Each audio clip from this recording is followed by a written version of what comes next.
Welcome to the Firebelly Social Show.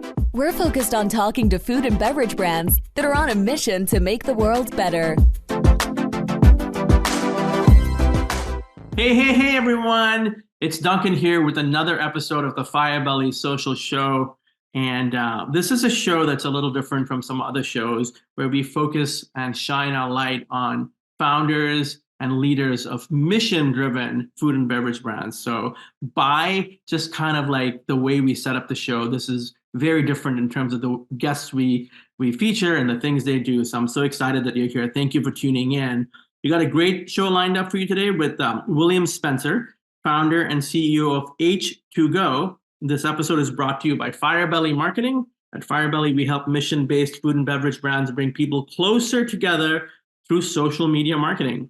So if you're ready to use social media to create more community and excitement around your food and beverage brand, go to firebellymarketing.com to learn more. And without further ado, I'm so excited about today's guest. I think he's just very dynamic. The research I've done, he's a dynamic guy. He loves being outdoors. He really fits the bill of the kind of guest we love to have, which is he wants to genuinely create change in the world. And he wants to be a country musician someday. So, hey, William Spencer is here. He's the founder. He's a native guy from Vermont. I think it's Vermonter, and an avid snowboarder and mountain biker. He's usually found outside. He loves nothing more in life than a great sunset. And he's got two main career goals: changing the energy drink industry with a focus for healthier, sustainable, and more effective options, which Lord knows we know that's an industry that needs to be cleaned up, as well as I said earlier, he wants to be a musician. So William, welcome to the show. Thank you very much for having me, Duncan. I really appreciate the opportunity to bring H2Go onto your show. And, I also really appreciate what you're doing with Firebelly in the show and, really showcasing the brands, trying to make an impact in the CPG world. Thank you so much, William. And, we love to shine our light on people who are making the world better. So thank you for making the world better. Let's just start with, how did this all start for you? How did you give birth to H2Go? Absolutely. It's interesting. The initial idea, or really the impetus behind it, and the time between then and me, taking action, there was a pretty good gap there.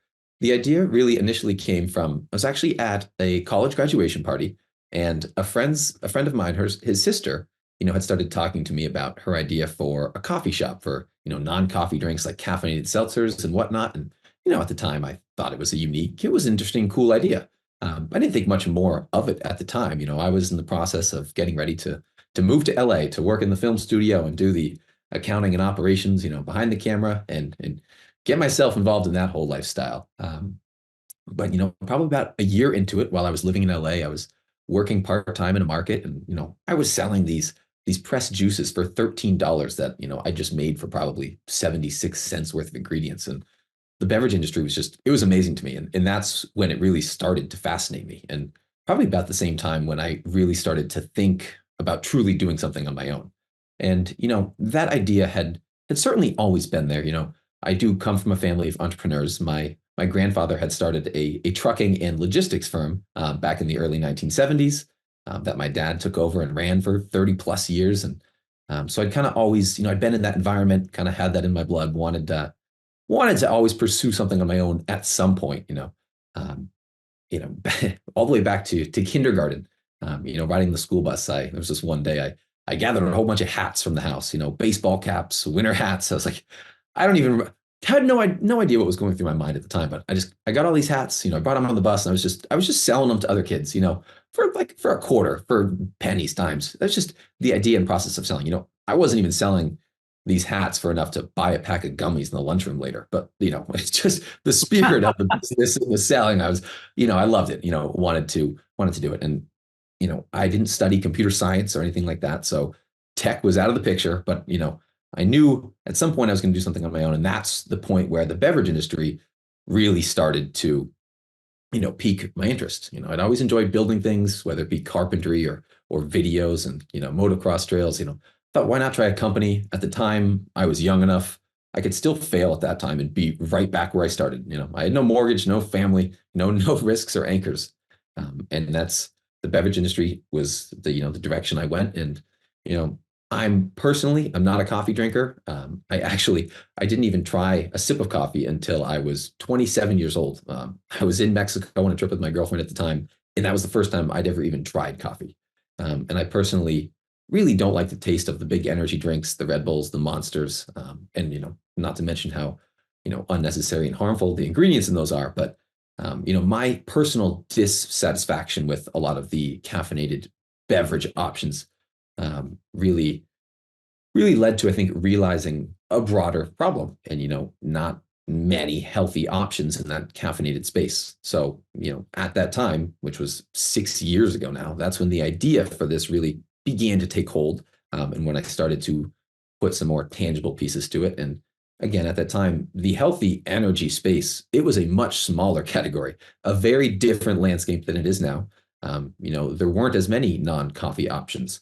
Celsius hadn't blown up yet. Uptime and Highball were barely coming around. All the yerba mates hadn't taken off yet in the way they have in recent years. At the time, it was really coffee or the necessary evil of big energy. You're tired, you didn't get enough sleep. Well, go grab a Monster. I mean, that was the answer. That's what people were told to go for. But I thought, maybe there's a bit of a hole here. Here's a broader problem. Let's see if we can fill it. And that's when the vision of emerged as H2Go, kind of trying to be the first USDA organic, non-GMO, zero sugar, caffeinated beverage on the market. I mean, that's amazing. And let me tell you, unbeknownst to me, the product had already arrived at the office. And so I am actually not only matching, for those that can't see on the podcast, on the sound version of the podcast, but William and I are not only matching shirts, which has never happened, but we're also both drinking one of his products. I'm having the mango passion fruit, and it is delicious. Thank you. We both look great in the blue as well. I mean, someone's got to say it, so I'm saying it, you're saying it. Hey, I mean, you've already covered kind of my next question, which is the differentiation in terms of like the ingredients. You're sourcing ingredients sustainably and in a fair manner from all over the world. What are the other things that separate H2Go? Yeah, so there's really two pieces to H2Go that we feel are important, that kind of set it apart and that we really try to communicate with consumers. And the first of those is really that cleaner, simpler energy and the transparent ingredients. We wanted to create an option that's, it's just much cleaner than to all of the energy beverages laden with sugar or, chemicals that you can't even pronounce on the ingredients label, or frankly, probably both of them. We wanted to just deliver raw, clean energy to your day in just the most natural form possible without the harmful or unnecessary additives. I was pretty sick of picking up, cans of any type of beverage. And, you look through the ingredients panel and I can't even pronounce half the stuff, let alone do I even know what it is? Or, what is this I'm putting in my body? I can't even say it.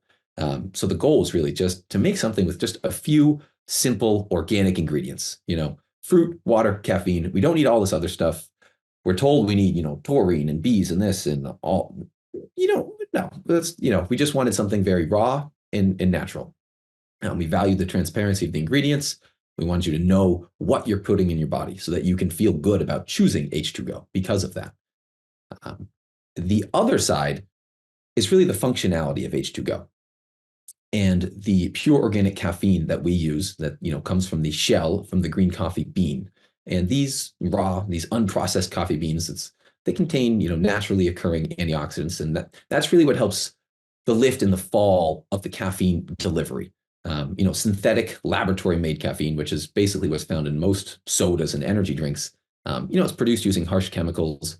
It doesn't have any, naturally occurring compounds within it. It's just this pure synthetic caffeine, and it's absorbed at a much faster rate than natural caffeine as well. And that's why you get that, that instant energy rush, those crazy jitters, and eventually followed by that dramatic crash.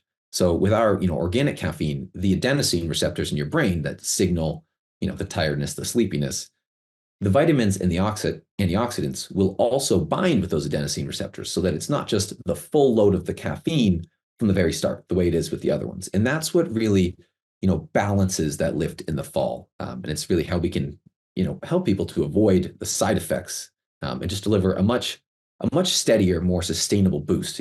This caffeine seems to last for a longer period of time because of that as well. It's the most natural form of caffeine you can find on the planet, and the experience of consuming this organic caffeine, it's totally different in the feel than a synthetic caffeine. It's a much smoother uplift. It's a gradual release. It's just steadier, longer, more sustainable energy, and it's energy that feels better. And that's really our goal, is we want to create a beverage with an energy that not only feels better, but that you feel better about choosing and putting into your body as well.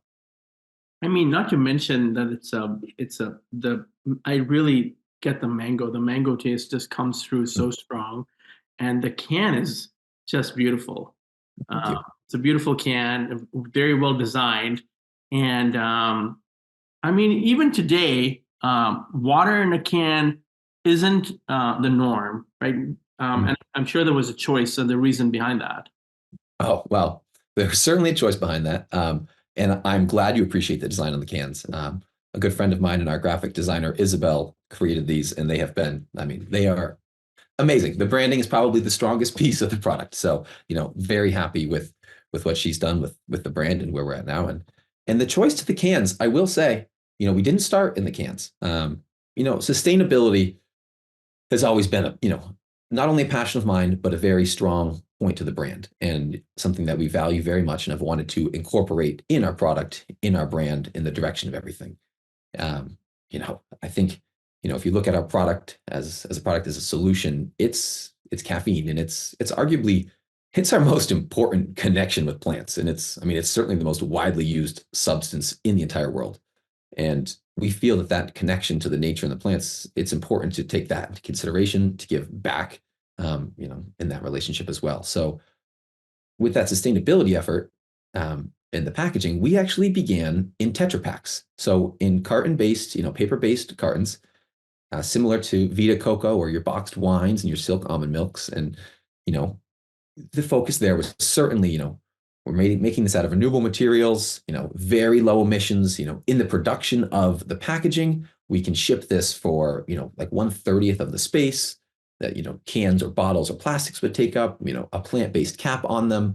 There were many benefits to working with Tetra Pak. And a lot of that might have been on the marketability side. There was also a lot of difficulties and logistical challenges to, producing our product in that packaging. Unfortunately, in America, we don't really have a very robust carton recycling program. So all of those packages, and at the time, H2Go was a very small number of them. If you look at the broader picture too, with Vita Coco, with all of those other products, they weren't getting recycled. They were ending up in a landfill. And here we are working with, facilities internationally up in Canada that required much higher volumes. We'd had to ship our products up there, produce them, bring them back, customs tariffs, all of which to find out that these are going in the landfill anyway, and we're being heavily confused with coconut water. So from a sustainability aspect, that's kind of when we made the shift to cans for, one, some strong logistical benefits as well, but also finding out that the aluminum cans subtly were actually far more sustainable. Aluminum, it's infinitely recyclable. We can keep going, use it again. And that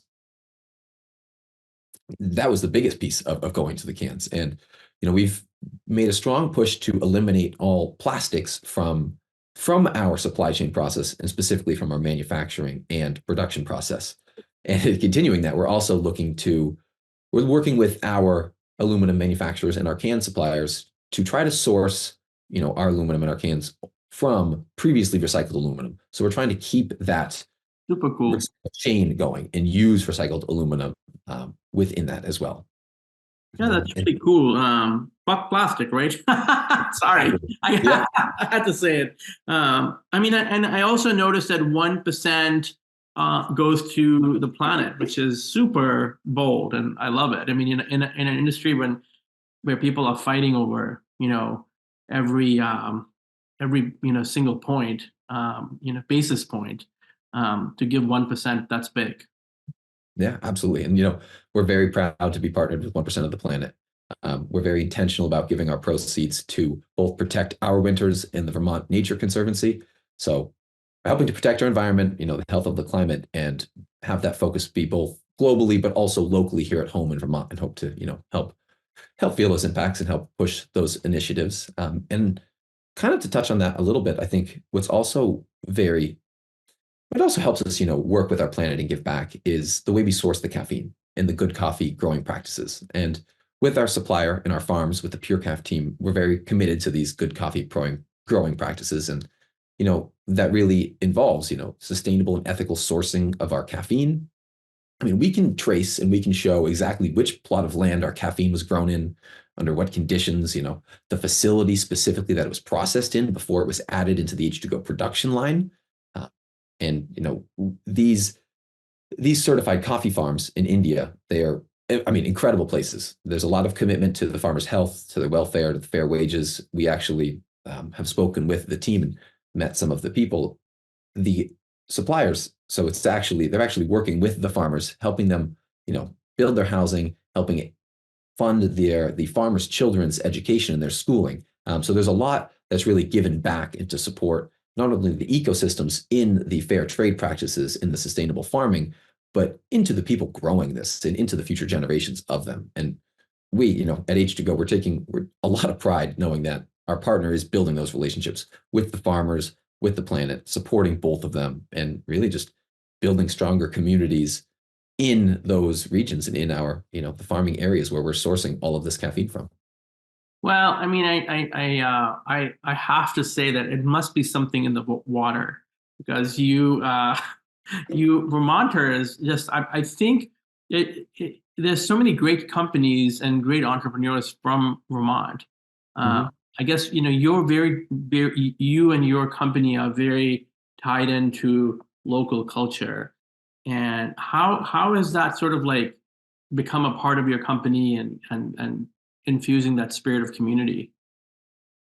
Absolutely. I think as much as someday we would love to expand the company and grow, I had moved back here to really begin to scale and grow it here in Vermont because of the values of this place. And I think, we will always be based here and be local here because, well, not only because of our brand loyalty, but we feel, that we're able to build such a strong community of customers here. And that's based on the values. And, we really look to support active lifestyles. And that's something that you find, everywhere here. Everybody is involved in some sort of, outdoor extracurricular activity. And it's really also helped us to kind of define how we want to market and where we want to push the product. If you look at some of the bigger energy players, your Celsius, your C4s, they're all so focused on functionality. It's drink this and go work out.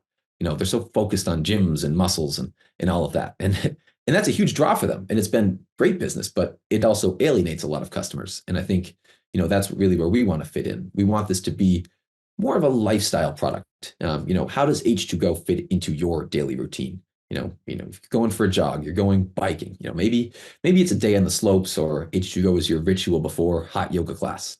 Maybe you're just picking up kids from the school and running them around to practices, and a late night study session at the library. We want it to be flexible to how it fits into your active everyday lifestyle. Go out, live life, have fun with H2Go. We want it to just be feel good energy to get you through the day, because energy shouldn't feel good. We want it to be feel good energy to get you through the day. Energy really, it should feel good. It shouldn't want to make you, go run through a wall and, go crazy.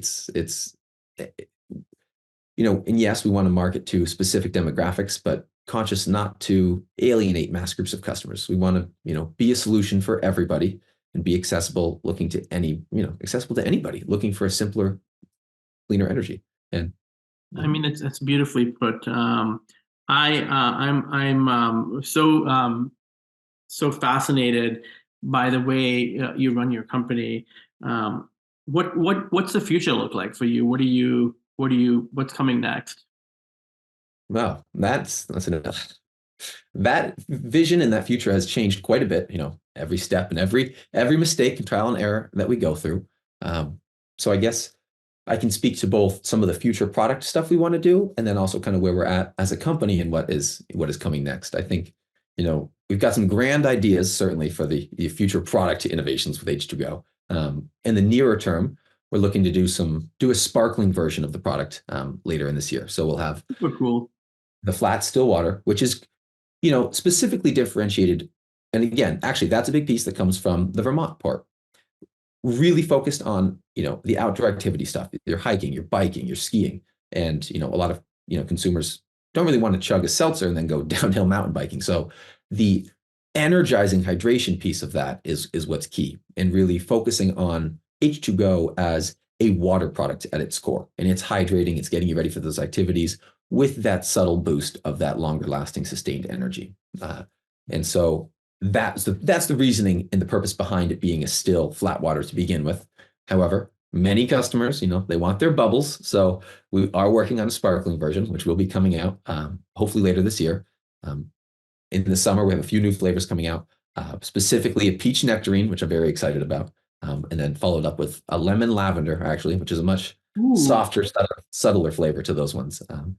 At some point, I would love to do some stick pack variations of the product.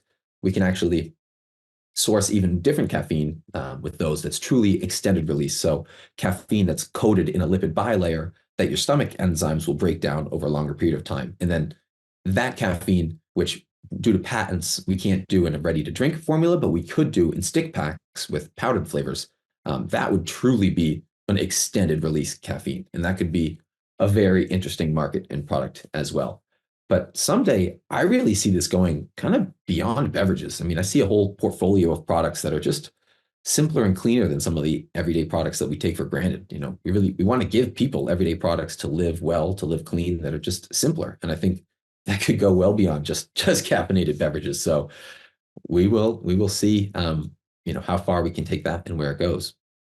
Well, I have to tell you, I think this is 128th or 130th episode, and that is one of the most inspiring things I've heard. Just let's make it cleaner, let's make it more sustainable. And that kind of a vision, I think that's how can you go wrong? What are some of the challenges that you're dealing with? What's on your radar? We definitely have some more specific challenges in certain markets, and a lot of that is just learning and errors. But in the broader picture, right now we have I've spent years now refining the product to a place where it is now, and where we're very confident in it. And it's taken much trial and error. A lot of the first few iterations of the product I wasn't very happy with, wasn't terribly proud of it, but we kept pushing, kept improving, kept going, and we're at a place now where the product is really ready to grow and scale. And that brings us into the VC world and some outside capital. I've been bootstrapping this for 6 years now. Many bartending shifts to keep this alive. And while that's gotten very tiring, it's to a point where I can't support it in that fashion anymore. So it's time to start looking for some outside fundraising, bring in some capital. And it's incredibly expensive, as to start the CPG, brands these days, especially in beverage, in taking on any of those big three players, your Coke, Pepsi, Keurig, Dr. Pepper. There's so much upfront capital needed to get out there and to carve your space in the market. And, a very naive 24-year-old version of me, starting this, listen to, interviews with Gary Erickson and Cliff Bar, and he could bootstrap it to, a massive national household name, and, Cliff Bar's everywhere, he could do it. But yeah, it was a different time when I thought that was possible. I mean, it was a different time. It was a different time. And there's gold in it, though, because I feel like niche markets are still so powerful, right? I mean, is it naive for me to say that Cliff Bars really were something that a lot of climbers and outdoors people adopted first before? Now my kid eats a Cliff Bar, right? And he didn't. Everybody eats them now. Yeah. Yeah, maybe, but it's. Hey, you were being born at that time. Yeah, that is true. But we're right on that cusp right now of facing that hurdle of outside capital and VC money. And we've had a few meetings with, PE firms, and they've gone well, but it's a challenge. It's kind of a bleak landscape out there, it's like getting married, man. I'll tell you. Oh, I'll tell you what, that part's been even more difficult for me. So I don't know. I mean, listen, the best guys sometimes get married last. I mean, I got married late too. So It's true. what are you gonna do? Improve. The right person is waiting, and you're fated to meet. But it just may not be till you're 34. So I certainly hope you're right. That's for what are sure. you gonna do? I mean, what you said, really makes me think of my friend Arshad Bal, and he runs. I'll introduce you to him. He runs a company called Amrita Foods, Yep. and this guy did it in a different way that everyone else did it. He blew up. Well, he was solving a very specific problem with his son's health. So he wanted to make gluten-free, very clean products, and he was getting into all the retail chains and distribution. And he said, I'm shedding all this, and I'm going back, and I'm going to build my own audience. I'm focused on four-day weeks, and I want people to have a family and their lives, and I'm not going to answer to these ridiculous demands that retail chains make with discounting. I'm not going to pay Amazon. Mhm. And so I think that there's a lot of possibilities out there, but it's, man, the money's dried up. Yes. The distribution is a bitch. There's just so many Understand right there. so many problems. And speaking, I mean, I just was talking to a client today, and they had a very hard conversation with their distributor and said, hey, listen, we're growing faster than you expected. What's going to happen? How are you going to take us to the next level? And next thing you know, they're selling their business, and they're backed up against a corner with the distribution deal. It's like, hey, you either do this or you lose this big box that you just spent 3 years developing. So I think that I feel like we need people to realize that we're in it together. It's like, the entrepreneur has to take, the founder has to take, the group that starts it has to take so much pressure. And then you've got business as usual for everyone else. It's like, what are you putting into the game? I don't know, maybe that's just the idealist side of me speaking, but that's how Arshad has done it. So, I know there's a lot of good people in our space, so hopefully we can all come together to make a difference. What else is on your, I guess, the one question I wanted to ask, and I don't always ask this question, but I know we talked about it earlier in the pre-show, what kind of role does social play for you? Absolutely. I think, social is huge, and it's something that we are starting to utilize much more. And back when it was just me, things were tough, not very consistent, not utilizing it to the extent that we should be. But we've recently brought on our first team member, Isabel, who she's kind of taken over the socials. Right now she's running the Instagram, soon to be on TikTok. And she is a true creative genius. She's got an incredible eye for this. And I really look forward to seeing, her take our socials to a whole new level. But it's really helped us to connect and to engage with the customers who first find us in the retail, and then they want to know more about the brand, and they're looking on the back of the can, and they find the Instagram. And it really is it's a great opportunity to have a more consumer facing presence and connect directly with the early adopters that are finding us at this stage. It's been huge coming up till now as a way to communicate new store launches, new flavor launches, even just for consumers to kind of get a feel for who we are. It's such a easy and effective way for us to generate excitement. And then I think most imperatively, when it comes to space for brand education, for teaching consumers and customers about the product, about our why, help them understand what sets us apart and why to choose H2Go. If you're talking about space for that, I mean, a 16-ounce can on a shelf in a grocery store. In terms of space for communicating our brand, that's like a street sign.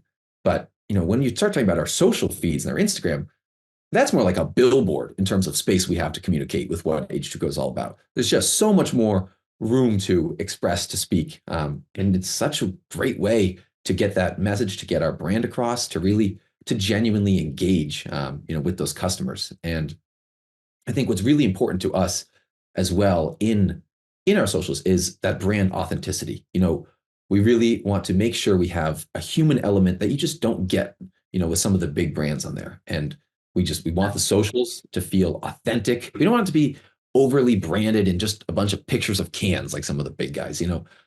what I've really focused on is having our socials and our Instagram specifically focused on people, on our real customers, how, when, where, and just why they're using H2Go in genuine formats, and showing how our brand both helps and is used by real people. And that's kind of how we started to build a genuine brand loyalty and the depth of the relationship with our customer.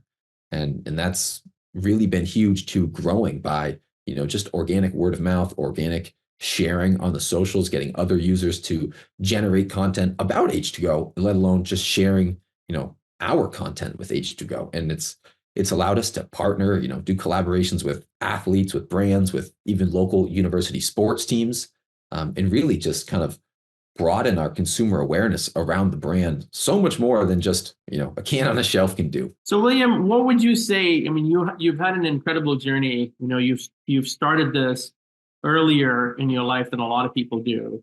You have really done an exceptional job with moving this along. You're looking to the next level. What would you say to, if you were going to do it again, knowing what you know now, what would you do? Oh man, I would do quite a bit differently. That's for sure. The first thing is get a co-founder. This is really freaking hard to do alone. I think, the loneliness has been a little taxing. I have incredible support from friends and family in the form of encouragement. But at the end of the day, doing it alone, it's tough. Having somebody to bounce ideas off of, to make decisions with, to, help pick up certain pieces of the workload, crucial. And there are some long days, some difficult nights. I would definitely, tell anybody, find a co-founder that you work well with. Make sure you guys are on the same page with the same vision. And you can, bounce things back and forth, because I think it's huge to have somebody to go at this journey alone with, or to go at this journey with. Absolutely.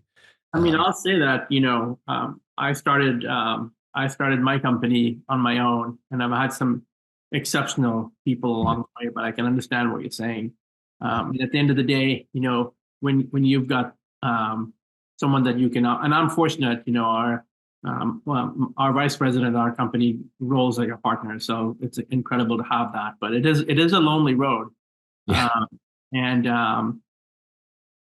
We wish you the best, man. You're doing an exceptional job, and you really, listen. I talk to a lot of people, and the fact that you're on here, is a sign for both of us that you're, we just see what you're doing, and I wanted to tell you thank you for making the world better. I mean, I just tasted it for the first time, and it is exceptional. And you're doing it. You are making the world better. So from the bottom of my heart and all of us here at the Firebelly Social Show, keep on keeping on, my man.